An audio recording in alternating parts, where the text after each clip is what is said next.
I had a fun little video, and I want to call it the two headed dragon of liberty.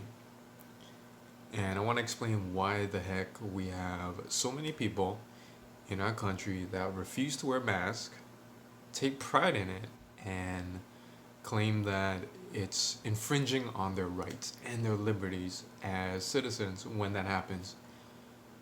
Before I do that, though, um, let me give you the setting, right? Right now, we're in the middle of COVID.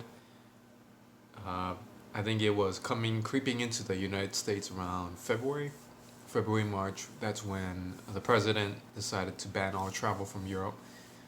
I think Italy and Spain were hurting really bad from it, and it was only starting in the United States. And now we're in August, and we're having a lot of problems with it. Here in my state, we've opened up for maybe a month in terms of restaurants, but we're already seeing a lot of people, a lot of surges breaking out. And so it's a big concern in terms of schools, in terms of um, restaurants, in terms of what's allowed, and also people getting mad at other people for not wearing masks and people saying no mask. What does the mask do? And so there's a whole lot of egos and ideas and follow the rules versus think for yourself going on. And before we can look at this, we need to maybe take a step back and start seeing things from another society. And so I want to point to my mother and my grandma's country of China, where they were born.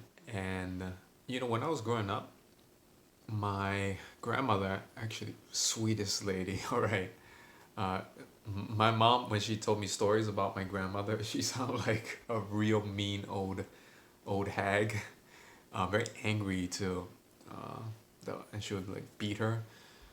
But as far as I knew, my grandmother, she was like the sweetest like lady. Um, but one thing she would always say to me, assert to me was I was very guai. Okay. Now in Chinese, this means obedient. It literally means obedient, right? Like you would call a dog that does tricks for you.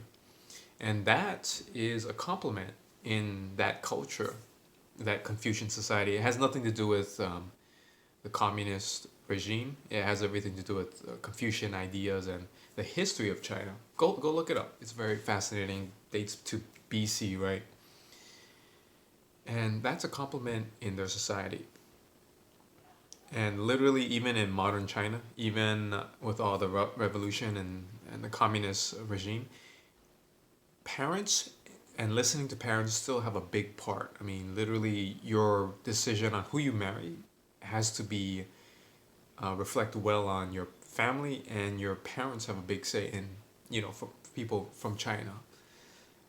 Now in America, this is where I was born, so I have that interesting, confluence of both cultures. Obedient is not a compliment here.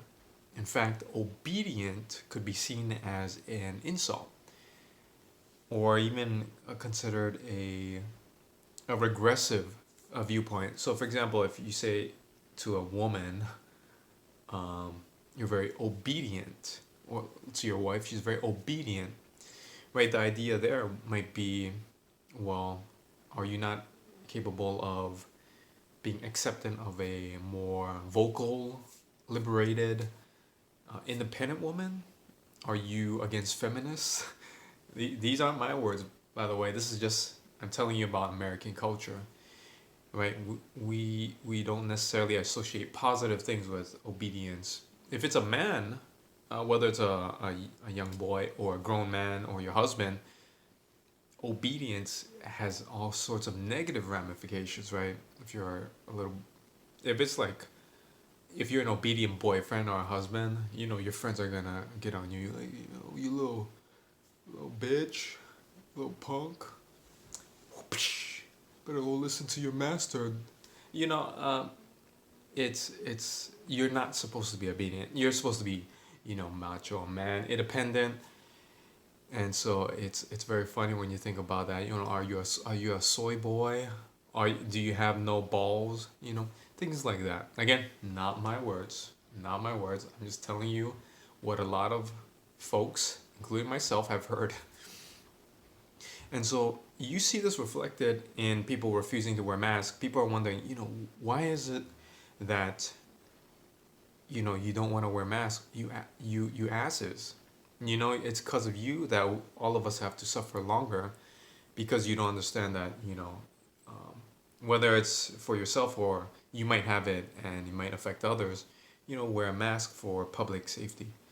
But being obedient, as I mentioned before, is not either a norm nor is it considered a positive trait for Americans, which is largely a libertarian idea, right?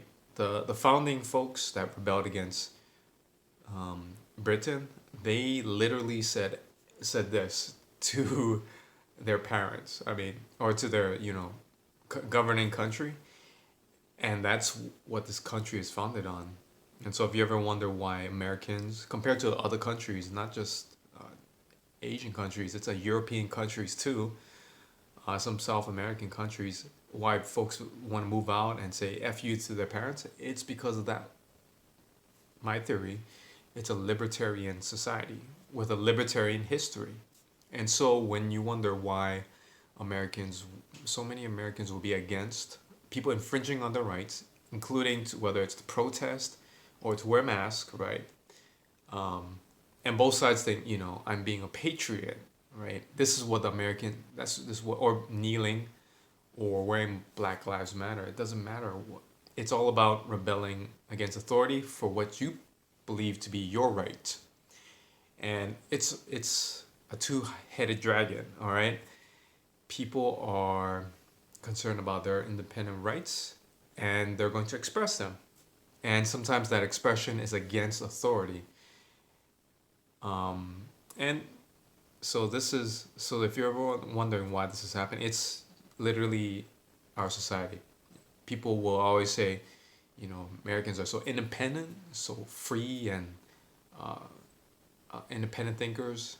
Well, this is the disadvantage of that kind of lifestyle, is you also have people that are kind of, well, maybe not thinking about others, or just thinking about themselves. And so that's the video I wanted to make. A very important video.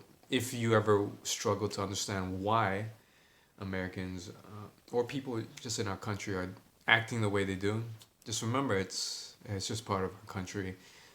Try not to stress out too much. I guess if it stresses out you a lot, you can always move to a different country where it was founded on different principles.